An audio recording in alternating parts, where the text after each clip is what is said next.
أهلا بكم في قصص مثيرة وعلمية خطيرة جدا متعلقة بالشخير. أولها أن الشخير طبقا لدراسات علمية وجدوا أنه بيسبب فرص إصابة أكثر بمرضين في منتهى الخطورة. السكتة الدماغية تزيد بسبب الشخير، بلس كمان مرض تاني مزعج للغاية هو مرض الزهايمر.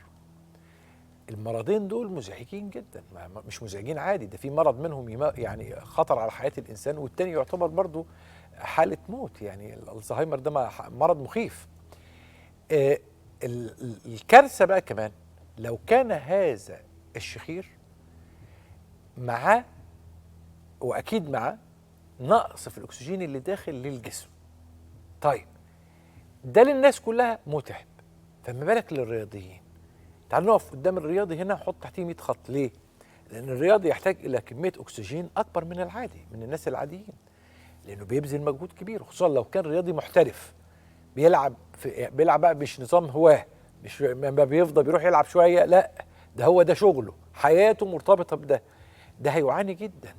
هنلاقي إنه أداؤه أثناء ممارسته للرياضة أقل من أقرانه. هتلاقي إن إصاباته أكتر، هتلاقي إنه مشاكله الصحية أكبر. هنا لازم نقف قدام الموضوع ده، ولذلك أنا بقول أهو لكل الفرق الرياضية في مصر لازم ينتبهوا. لو في حد في أي فرق رياضية بيعاني من شخير، ده لاند مارك مهم جدا إن هذا يحتاج إلى كشف طبي وتدخل عاجل، لأنه المفروض الرياضيين ما ينفعش يحصل ده. طبعا هم بيعرفوا ليه، لأنهم معسكرات وبيجتمعوا كتير مع بعض، فبيبقى معروف مين فيهم اللي بيعاني من هذه المشكلة. تعالوا نقرب من القضية المثيرة قوي دي مع ضيف العزيز المبدع دائما اللي بيمتعنا بحواره العلمي الراقي للغاية، الاسم القدير الأستاذ الدكتور هشام إبراهيم، استشاري ودكتوراه الأنف والأذن والحنجرة والعلاج بالليزر من كلية طب جامعة القاهرة، رسالة صاحب زمالة الجمعية الأوروبية للشخير وأمراض النوم، الأستاذ الزائر بمستشفى رويال كير بالخرطوم. أهلا بيك يا دكتور هشام. أهلا يا دكتور أيمن، أهلا بيك. أنت النهاردة اخترت تتكلم عن الرياضيين. لو عندي رياضي عنده 18 سنة 20 سنة مثلا، هذا الرياضي محترف لكرة القدم أو للسلة، هل هذا الرياضي إذا عانى من مشاكل في إدخال الأكسجين لجسمه كيف يكون أداؤه في الملعب وحياته الرياضية عموما؟ طبعا أنا بشكر حضرتك للمقدمة الممتازة وزي ما بيقولوا كده الهايلايتس على إن الرياضي لابد وأن يتحط تحت الميكروسكوب، وخاصة إذا كان عنده شخير أو إذا كان عنده مشكلة في التنفس، وده اللي هو ممكن يقولها هو نفسه أو ممكن يقولها له الشخص الدائم نوم معاه في الأوضة بتاعته. النقطة دي في منتهى الأهمية، عشان كتير جدا الحقيقة من الرياضيين ما بياخدوش بالهم من النقطة دي، وبيفتكروا دي أنا طول عمري كده. وهو فعلا طول عمره كده، طول عمره فعلا ما بيتنفسش كويس، طول عمره عنده مشكلة في التنفس، طول عمره عنده شوية صداع، لكن مع الرياضة ومع الكلام ده واخد وقته وما بيقدرش ان هو يركز. عشان كده احنا بنقول فعلا المقدمه دي مهمه جدا لكل الرياضيين، ان لازم يتعمل لهم كشف، وخاصه انف واذن، وخاصه في حته الشخير وحته مجرى التنفس بتاعه. طبعا عشان نقول مجرى التنفس والرياضي ومشكلته جوه، اذا كان لاعب كره قدم وخاصه اذا كان محترف او حاجه زي كده، طبعا كميه الاكسجين اللي بتخش من الانف دي اساسيه ان هي تغذي كل حته في جسمه، وخاصه العضلات، لان العضلات مع المجهود ومع الحمل الزائد في التمرين وفي الماتشات طبعا بتستهلك كميات كبيره جدا، وبيبقى محتاج ان كميه التنفس وكميه الاكسجين من مناخيره مش بتبقى عاديه، تبقى فوق العاديه كمان، ما بقاش فيها اي نسبه خطأ. عشان كده احنا بنقول لازم تنفسه من الأنف يكون طبيعي 100%، عشان نقدر نحكم عليه إذا كان هو فعلا الفتنس بتاعه مظبوط، عنده مشاكل، هل هو ده الماكسيمم بتاعه في الفتنس ولا ده مجهوده ولا ده أقل. عشان كده النقطة دي مهمة جدا. خلاص هنكتشف إنه مريض عنده مشاكل في الحاجز الأنفي أو مشاكل في التنفس من أول بقى اليوم، العملية، ما بعد العملية، فترة النقاهة، رجوعه للملعب.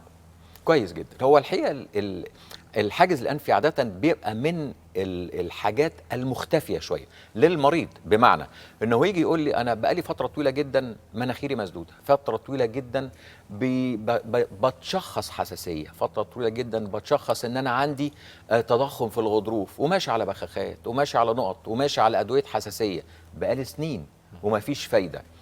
فاول ما بسمع حاجه زي كده بساله كام سؤال بساط جدا. هو السؤال الاولاني: هل انت الفتره دي بقالك فتره طويله بتعاني من كده، ولا بقالك اسبوع ولا اسبوعين؟ يقول لي لا، ده انا بقالي سنين، انا بقالي سنه واثنين وثلاثه وخمسه بعاني من سده في الانف، بعاني من صداع، بعاني من مخاط خلف الانف.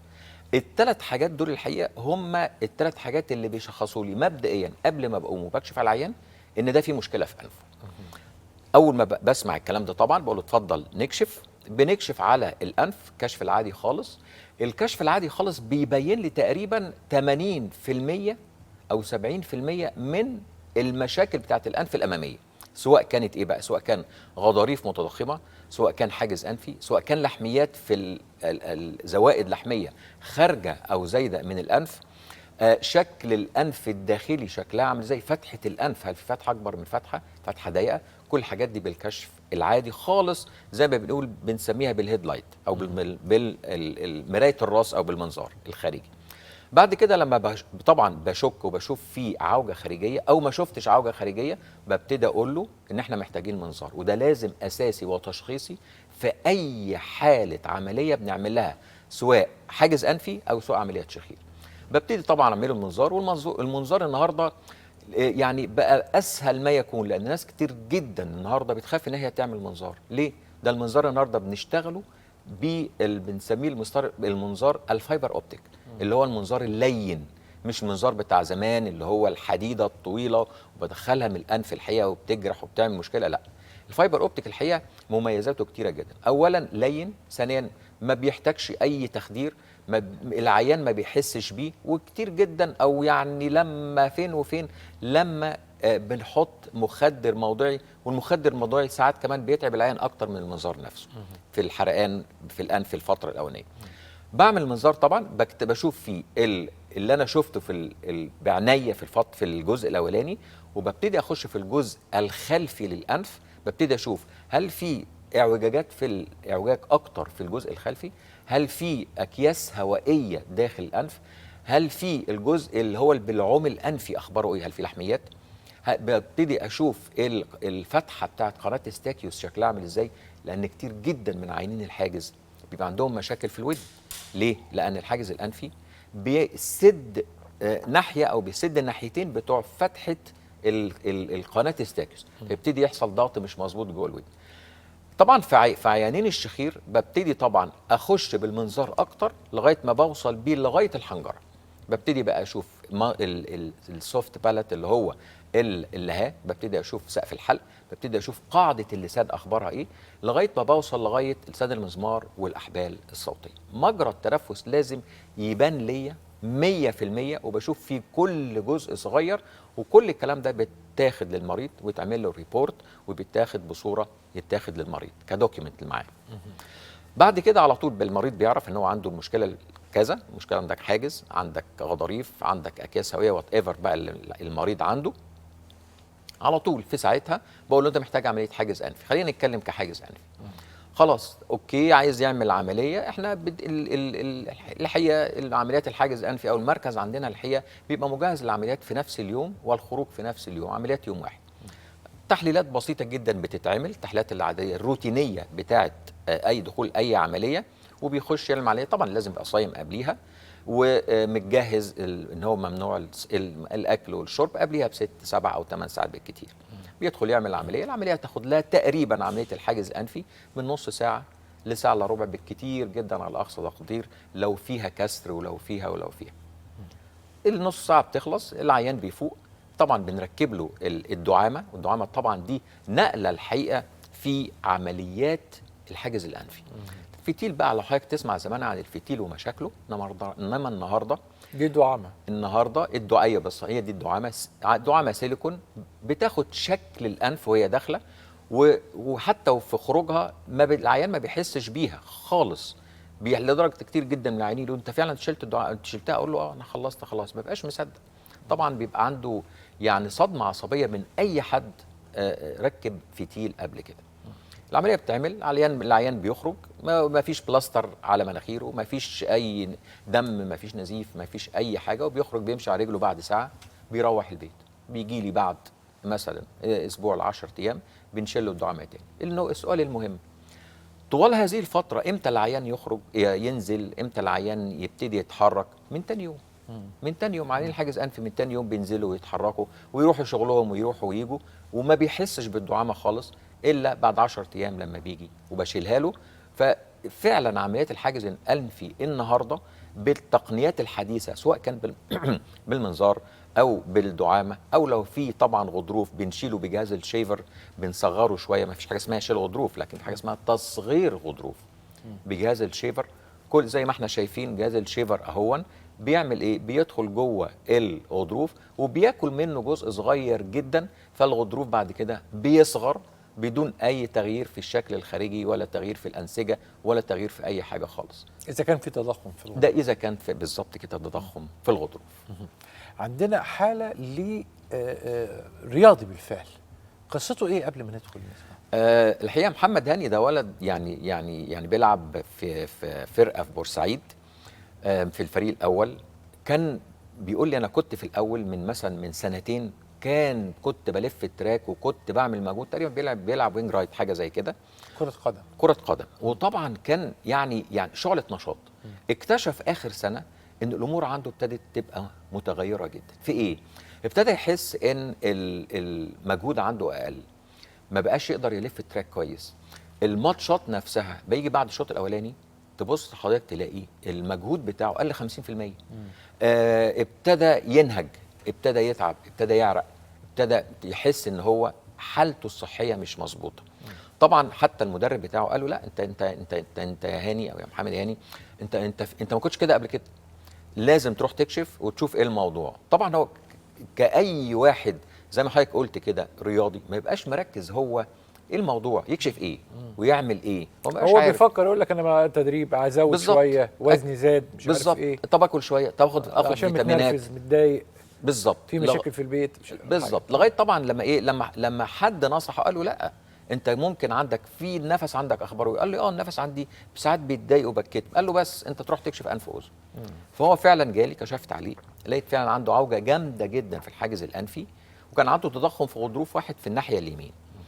طبعا هو طبعا ما صدق ان اكتشفنا ان عنده مشكله، والمشكله دي ممكن تتحل. هو الحقيقه ما كانش برضه متخيل قد ايه الحاجز الانفي لما هيتعمل ممكن هيرجع يلعب تاني وهيرجع للحاله الطبيعيه بتاعته. قلت له اصبر على نفسك شويه لغايه ما نشيل الدعامه وتنزل تلعب تاني وتشوف الدنيا اخبارها ايه، وانا مش هاخد منك اي فيدباك ولا اي كومنت الا بعد ما ترجع لي وتقول لي الاخبار ايه وتكون نزلت ورحت واتدربت. جالي فعلا بعديها بشهر مش مصدق نفسه بقى حاجه. حتى المدرب نفسه ابتدى يقول له لا ده انت اتغيرت، ده انت رجعت زي الاول. قلت له بس الموضوع بسيط. اي حد في الفرقه عنده مشكله يشوف بقى الحاجز الانفي ده. نورت وشرفت. اهلا بيك يا دكتور. ضيفي العزيز القيمه العلميه القديره الاستاذ الدكتور هشام ابراهيم، استشاري الانف والاذن والحنجره، الدكتوراه الانف والاذن والحنجره والعلاج بالليزر، زماله الجمعيه الاوروبيه للشخير وامراض النوم، الاستاذ زائر بمستشفى رويال كير بالخرطوم. نورت الدكتور واسعدتنا بهذا الحوار. اشكرك. خلي بالكم من صحتكم، خلي بالكم من التنفس بتاعكم، خلي بالكم من الحاجز الانفي، خلي بالك من اي تغير واضح في ادائك البدني ما تعزهوش، ما ترجعهوش يعني للتعبيرات او التفسيرات اللي هي الكلاسيكيه. انا ما نمتش كويس، بس ما ده مره، لكن بقالك فتره لا، لازم ندرس الموضوع. وطبعا لو حد في البيت قال لك انت بتشخر، لازم تضع في الاعتبار ان الموضوع ده شيء مرضي مزعج للغايه. خليكوا دايما مع الدكتور. 19 سنة، لعبت كورة في إحدى النوادي المشهورة في بورسعيد. كنت بلعب كورة وجت من 3 سنين فترة حسيت إن أنا مش عارف أتنفس في الملعب، وأنا بلعب برضو برجع وبطلع من الماتش والمدرب يطلعني وكده. فروحت كشفت في بورسعيد، عرفت في إيه، طلع إن في عملية حاجز أنفي المفروض تتعمل. فروحت وكشفت في بورسعيد عندنا وعرفت إن في المفروض عملية المفروض تتعمل اسمها حاجز انفي. جوه الماتش كنت بتضايق برضه لما المدرب كان بيطلعني، كنت بتضايق من نفسي ومناخيري، وكنت اطلع في كل الماتشات حتى المهمه ومش المهمه. كنت بتضايق برضه في حياتي، كانت بتنفس من ناحيه واحده. فرحت وكشفت وقال لي لا العمليه لازم تتعمل، دي لحياتك برضه بعيد عن الكوره.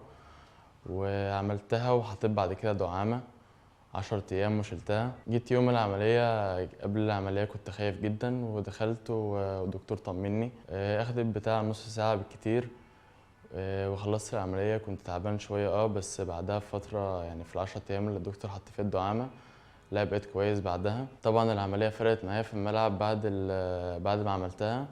بقيت احسن شويه وبجري والمدرب مبسوط مني وزمايلي في اللعيبه وزمايلي في الملعب برضو مبسوطين مني.